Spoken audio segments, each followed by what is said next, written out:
ఓం మహాగణాధిపతయే నమః. ఓం గురుభ్యో నమః. ఓం శ్రీమాత్రే నమః. పరమేశ్వర స్వరూపమైనటువంటి జ్యోతిష, వాస్తు మరియు ఇతర అనేకమైనటువంటి శాస్త్రములను మనకు అందించినటువంటి మహర్షులకి నమస్కారం. హయగ్రీవ హయగ్రీవ హయగ్రీవేతి యో వదేత్తస్స నిస్సరతే వాణి జహ్నుకన్యా ప్రవాహవత్. అరుణాం కరుణాతరంగితాక్షీం ధృతపాశాంకుశపుష్పబాణచాపాం అనిమాదిభిరావృతాం మయూకైః అహమిత్యేవ విభావయే భవానీం. శ్రీమాత్రే నమః. ప్రేక్షకులకి ఆ లలితాంబిక అమ్మవారి యొక్క అనుగ్రహం పరిపూర్ణంగా కలగాలని మనస్ఫూర్తిగా కోరుకుంటూ మనం ఈరోజు చెప్పుకోబోయేటువంటి టాపిక్ సెప్టెంబర్ మాసంలో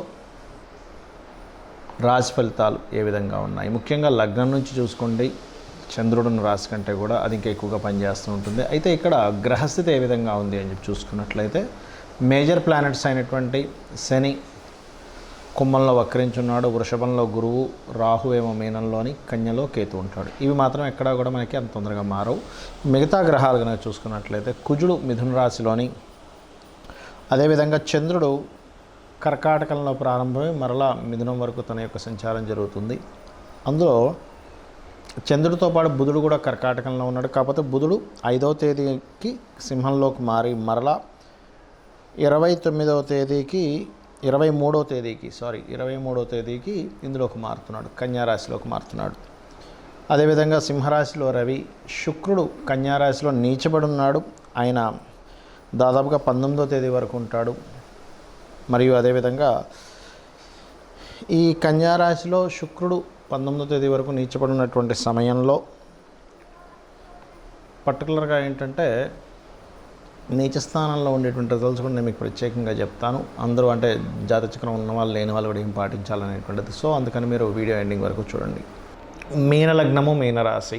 మీనం వారికి కనుక చూసుకున్నట్లయితే ప్రధానంగా రాస్యాధిపతి గురువు 3లో ఉన్నాడు, 3వ అధిపతి కేతువుతో ఉన్నాడు సప్తమంలో. సహజంగానే లగ్నంలో రాహు సంచరిస్తూ సప్తమంలో కేతు ఉన్నందుకు వివాహ సంబంధించిన విషయం చాలా జాగ్రత్తగా ఉండాలని చెప్తూ వస్తున్నాం ప్రతి నెలా కూడా. ఇప్పుడు మరింత జాగ్రత్తగా ఉండాలి. ఎందుకు అంటే ఈ శుక్రుడు ఉన్నాడు, మళ్ళీ వివాహ కారకుడు వచ్చి అక్కడ కంబస్ట్ అయ్యాడు. కాబట్టి వీలైనంత మటుకు 19వ తేదీ వరకు ఎటువంటి వివాహ సంబంధించినటువంటి నిర్ణయాలు తీసుకోకపోవడమే మంచిది. అదేవిధంగా ఫినాన్షియల్గా మాత్రం గమనించుకున్నట్లయితే ఇక్కడ తండ్రి నుంచి లేనట్లయితే ఏదైనా గవర్నమెంట్ నుంచి రావాల్సిన ధనం కానివ్వండి, భూముల మూలంగా రావాల్సిన ధనం కానివ్వండి, అదేవిధంగా మీరు గతంలో పార్ట్నర్షిప్స్లో కొన్ని పెడుతూ ఉంటారు. అటువంటి వాటికి సంబంధించిన విషయాల్లో కొంతవరకు మీరు మాట్లాడుకొని మీరు సపరేట్ అయిపోవాలనుకునేటువంటి సిచ్యువేషన్స్ కానివ్వండి, ఇటువంటి వాటికి అనుకూలంగా ఉంది చెప్పాలంటే. కాకపోతే ఈ 6వ స్థానాధిపతి 6లో ఉండడం ఒక రకంగా మంచిదే. దాని విపరీత రాజయోగాలు 1 ఆఫ్ ది రాజయోగా అంటారు. బట్ అది పర్సనల్ చార్ట్కి ఎక్కువగా అప్లై అవుతుంది. గోచారంలో ఆ గ్రహాలు అక్కడికి వచ్చినప్పుడు కూడా యోగించదని కాదు. మరి దీనివల్ల ఏమిటి మీనం వారికి యోగము అంటే గవర్నమెంట్ జాబ్స్ కోసం ప్రయత్నం చేసేటువంటి వారికి మంచి అనుకూలమైనటువంటి విషయం అది. మరియు అదేవిధంగా బ్యాంకింగ్ సెక్టార్స్, టీచింగ్ రిలేటెడ్ ఇట్లాంటి రంగాల్లో ఉన్నటువంటి వారికి కూడా మీన లగ్నం ఆర్ మీన రాశి వారికి ఇప్పుడున్న గ్రహస్థితి పర్టికులర్గా గవర్నమెంట్ జాబ్స్కి చాలా అనుకూలంగా ఉంది. అందులో ముఖ్యంగా బ్యాంకింగ్ జాబ్స్కి మరింత అనుకూలంగా ఉంది మీన లగ్నం వారికి. కాబట్టి ఈ విషయాల్లో కాస్త సీరియస్గా మీరు కనుక ప్రయత్నం చేసినట్లయితే, అందులో ముఖ్యంగా సన్ ఓన్ హౌస్లో ఉన్నప్పుడు సండేస్ వీటికి సంబంధించిన ఎగ్జామ్స్ రాసిన, ఆదివారాలు ఏదైనా ట్రైనింగ్స్ సంబంధించిన తీసుకున్న ఇంకా తొందరగా ఫలిస్తుంది. మంగళవారాలు కానీ ఆదివారాలు కానీ ముఖ్యంగా గుర్తుపెట్టుకోండి. ఇక ఫైనాన్షియల్గా మంచి గ్రోత్ ఉంది, అందులో ఎటువంటి సందేహం లేదు. భూమి మూలంగా రియల్ ఎస్టేట్ సంబంధించిన అంటే రియల్ ఎస్టేట్ చేసేటువంటి వారికి, రైతులకి మంచి అనుకూలమైనటువంటి స్థితి. గతంలో చేసినటువంటి ఇన్వెస్ట్మెంట్స్ ఏవైతే ఉంటాయో ఆ యొక్క ఇన్వెస్ట్మెంట్స్ ఇప్పుడు మీకు అనుకూలంగా మారేటువంటి యోగం కనబడుతుంది. బట్ మీరు పార్ట్నర్షిప్స్లో తొందరగా పార్ట్నర్షిప్స్ని మాత్రం తీసుకోకండి. పార్ట్నర్షిప్స్ వీటిలోకి వెళ్ళకండి. మీరు చేయవలసినటువంటి దేవతారాధన ముఖ్యంగా రాజరాజేశ్వరి అమ్మవారి యొక్క ఆరాధన చేయండి, అన్ని విధాలు బాగుంటుంది. శుక్రుడు, కేతువు ఈ 2 గ్రహాలు కూడా మనకి ఈ 19వ తేదీ వరకు దాదాపుగా ఈ యొక్క కన్యారాశిలో నీచబడి ఉంటున్నందుకు ప్రపంచవ్యాప్తంగా కానీ దేశవ్యాప్తంగా కానీ జరిగేటువంటి పరిస్థితులు ఏమిటి అంటే కొన్ని దేశాలకు సంబంధించినటువంటి విషయంలో మనం అంటే 1వ తేదీ ముందు నుంచి దాదాపుగా ఆగస్టు నుంచే స్టార్ట్ అవుతుంటుంది. ఆర్థిక మాన్యం, ఎందుకంటే శుక్రుడు నీచ స్థానంలోకి వెళ్తున్నాడు కాబట్టి ఆర్థికంగా కొంతవరకు డౌన్ఫాల్ అనుకోండి, ఆర్థికపరమైనటువంటి చిక్కుల్లో ఇరుక్కోవడం అనుకోండి, ఇట్లాంటివి జరుగుతాయి దేశపరంగా చూసుకుంటే. ఇది శుక్రుడు కేతువుతో కలిసి కన్యా రాశిలో ఉన్నందుకు. మరి శుక్రుడు సహజంగానే అప్పుల స్థానంలో ఉంటున్నాడు వెళ్ళి. అందుకని ఏంటి, మొత్తము కూడా అందరూ కూడా ఎవరికైనా మనం అప్పు ఇచ్చే విషయాల్లో లేదా తీసుకునేటువంటి అంశాలలో కొంత జాగ్రత్త వహించండి, గుర్తుపెట్టుకోండి. ఓకే. అదేవిధంగా స్త్రీలు ముఖ్యంగా బయటికి వెళ్ళేటప్పుడు మీరు గణపతిని తలుచుకోండి. ఒంటరిగా వెళ్ళవలసిన పరిస్థితులు కొన్ని వస్తుంటాయి. కొన్ని నిర్మానుషమైన ప్రదేశాల్లో తిరిగేటప్పుడు కానీ, బికాజ్ ఆఫ్ శుక్రుడు అనేటువంటిది ఏదైతే ఉందో స్త్రీ కారక గ్రహంగా, స్త్రీలని సూచించేటువంటి గ్రహంగా చెప్తూ ఉంటారు. కాబట్టి ఈ యొక్క అంశాలు చాలా జాగ్రత్తగా పాటించండి. అంటే ఒంటరిగా పంపించకండి అంత, అంటే కొన్ని ప్రదేశాలకు ఒంటరిగా పంపిస్తే ప్రమాదము అని అనుకునేటువంటి విషయాల్లో చాలా కేర్గా ఉండాలి అన్ని రాసుల వారు కూడా. బికాజ్ ఆఫ్ యూనివర్సల్గా కొన్ని ఇవి పనిచేస్తూ ఉంటాయి, అదొకటి.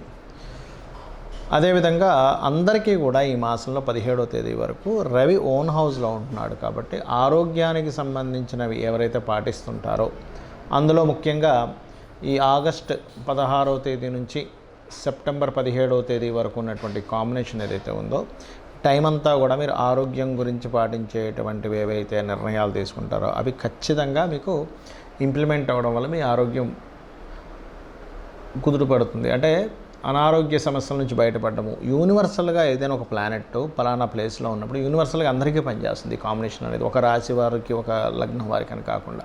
ఈ శుక్రుడికి, నీచబడ్డ శుక్రుడికి గురువు యొక్క బలం కొంత ఉంది. దీనివల్ల ఏమిటంటే ఉపాసనలు చేసేవారికి మరియు ఏదైనా దీక్షలు తీసుకునేటువంటి వారికి కూడా కొంతవరకు ఇది సపోర్టివ్గా ఉంటుందని చెప్పుకోవచ్చు. మరి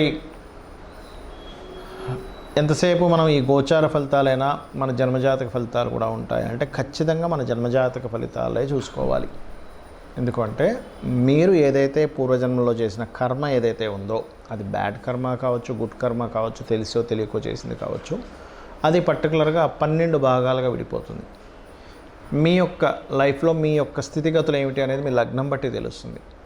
కష్టపడి బ్రతుకుతాడా లైఫ్ అంతా కూడా, లేనట్లయితే ఒక ఏజ్ వరకే ఎలా ఉంటుందా, దాని తర్వాత బాగుంటుందా, అది అన్ని విషయాల్లోని, నాట్ ఓన్లీ మీ పర్సనల్ విషయం అనే కాకుండా మీకు ధనం సంపాదించే విషయం కానివ్వండి, మీ కుటుంబ సభ్యుల విషయంలో కానివ్వండి, మీ యొక్క సిబ్లింగ్స్తో ఉండేటువంటి అంశాలు కానివ్వండి, మరియు అదేవిధంగా మీ యొక్క ఆస్తికి సంబంధించిన విషయాలు కానివ్వండి, అంటే ప్రాపర్టీ ఎప్పుడు కొనాలి, జ్యోతిష్శాస్త్రం ఎప్పుడు కూడా ఏం చెప్తుందంటే మీకు రూట్ చూపిస్తుంది.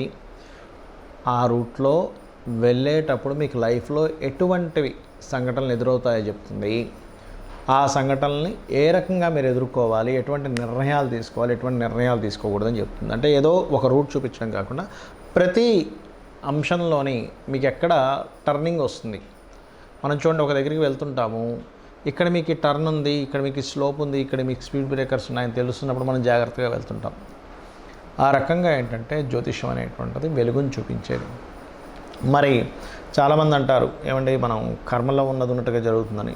అది కూడా కొంతవరకు కరెక్ట్. ఎప్పుడు బలీయమైన కర్మ అంటారు. అంటే ఇంక తప్పదు అన్నప్పుడు పర్టికులర్గా ఆ కర్మ తీర్చుకోవడానికి భూమి మీదకి వచ్చినప్పుడు దాని ప్రభావం ఉంటుంది. కానీ మిగతాదంతా కూడా ఆ యొక్క కర్మని తొలగించుకునేటువంటిది కూడా ఉంటుంది. తొలగించుకునేది లేకపోతే ఆ శ్రీకృష్ణ పరమాత్మ తన యొక్క కుమారుడైనటువంటి అతనికి చర్మవ్యాధి, శాపవశాత్తు చర్మవ్యాధి వచ్చినప్పుడు నువ్వు నీ కర్మను తగ్గించుకో అన్నప్పుడు అతను సూర్య నమస్కారాలు లేకపోతే సూర్యుడికి సంబంధించిన ఆలయాలు కట్టో 7 సంవత్సరాల పాటు దానికి సంబంధించిన చేసి ఎలా తగ్గించుకున్నాడు, నా కర్మ ఇంతే అని ఎందుకు వదిలేయలేదు అనేటువంటిది మనం ఒకసారి ఆలోచించుకోవాలి. దశరథ మహారాజుకు కూడా సంతానం లేనప్పుడు మరి సంతానం లేదని అనుకున్నాడు, లేకపోతే పుత్రకామేష్టి యాగం చేసి సంతానాన్ని పొందాడా. ఇలా 1 కాదు 2 కాదు, మన పురాణాల్లో వాటిలో అన్నింటిలో కూడా చెప్తుంది ఏమిటంటే ఆ యొక్క సమయంలో ఆ కాలంలో యాగాలు హోమాలు చేశారు. ఈ యొక్క కలియుగంలో నామస్మరణ, కేవలం అమ్మవారి నామము లేకపోతే విష్ణునామము శివుని యొక్క నామము తలుచుకోవడం ద్వారా మన కర్మ తప్పకుండా దగ్ధమవుతుంది. వీటన్నిటికంటే గొప్పగా ఏంటంటే సూర్య నమస్కారాలు కూడా ఇంకా చక్కగా పనిచేస్తాయి. అందరికీ అన్నీ తెలియకపోవచ్చు కానీ రోజు సూర్య నమస్కారం చేసుకోండి. ఖచ్చితంగా మీరు ఏదైతే ఇబ్బంది పడుతున్నారో, ఉద్యోగమనో, వ్యాపారమనో, వివాహమనో, ఇవన్నీ కూడా మీ కర్మ దగ్ధం అవ్వడం ద్వారా మీరు అనుకున్న గోల్ మీరు రీచ్ అవ్వగలుగుతారు. శ్రీమాత్రే నమః.